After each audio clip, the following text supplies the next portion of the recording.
नमस्कार, मी प्राची घाणेकर आणि तुम्ही पाहताय झी 24 तास. बुलेटिनच्या सुरुवातीलाच संभाजीनगरमधून एक ब्रेकिंग बातमी आहे. संजय शिरसाट यांनी दिपके कुटुंबाची भेट घेतलेली आहे.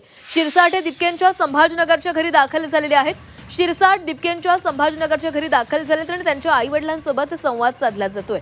दिपकेंच्या आई-वडिलांची चर्चा केली जाते.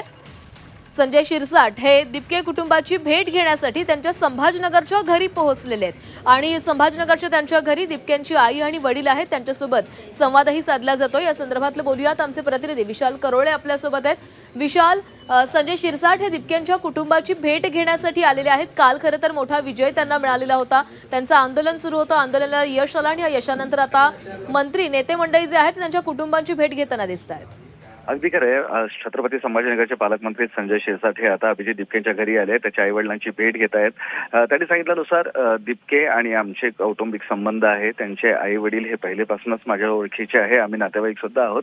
आणि महत्वाचं म्हणजे ज्यावेळेस आंदोलन सुरू होतं मी त्यांच्याकडे आलो नाही, कारण आम्हाला कुठलंही राजकारण करायचं नव्हतं. त्यामुळे आता आंदोलन संपलेलं आहे. आंदोलनात विद्यार्थ्यांचा विजय झालेला आहे आणि याच विजयासाठी अभिनंदन करण्यासाठी आणि सोबतच अभिजितची तब्येत खराब आहे, ती काळजी घ्या असं आवाहन करण्यासाठी इथं आलो असल्याचं त्यांचं म्हणणं आहे. या भेटीमागे आमचं कुठलंही राजकारण नाही आहे. हा जो विजय आहे हा युवा शक्तीचा आहे. जोरदार आंदोलन झालं आणि संभाजीनगरच्या एका मुलानं या आंदोलनाची सुरुवात केली याचा अभिमान असल्याचंही संजय शिरसाट यांनी सांगितलेलं आहे. आणि त्यामुळं त्याच्या आई वडिलांच्या अभिनंदनासाठी गेली काही दिवस ते सतत परेशान होते, त्रासामध्ये होते, भीती त्यांना वाटत होती. ती सगळी भीती दूर करण्यासाठी या ठिकाणी आलं असल्याचं संजय शिरसाट यांनी सांगितलंय.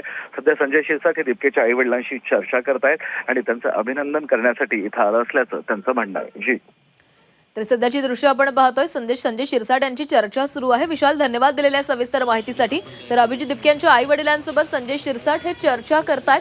कालच अभिजित दिपके यांच्या आंदोलनाला मोठं यश मिळालं. राजीनामा झालेला आहे शिक्षण मंत्र्यांचा आणि यानंतर आपण त्यांच्या आई वडिलांची भेट घेण्यासाठी या ठिकाणी आलो असल्याचं शिरसाट यांनी सांगितलं. गेल्या 36-37 दिवसापासून जे आंदोलन विद्यार्थ्यांचं चालू होतं,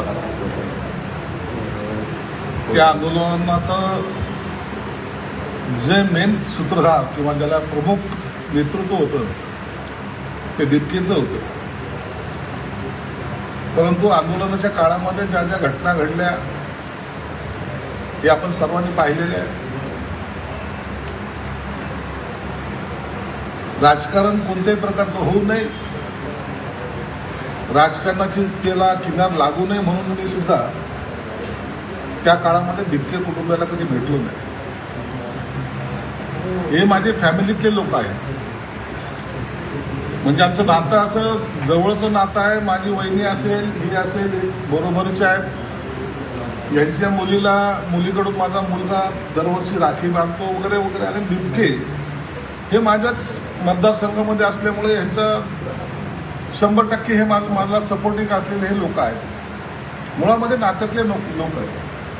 परंतु त्याला वेगळं वळण लागू नये म्हणून मी आज मुद्दा म्हणून हे सगळं आंदोलन संपल्यानंतर अभिजितची जी तब्येत खराब झाली त्याच्याबद्दल चौकशी करायला आलो.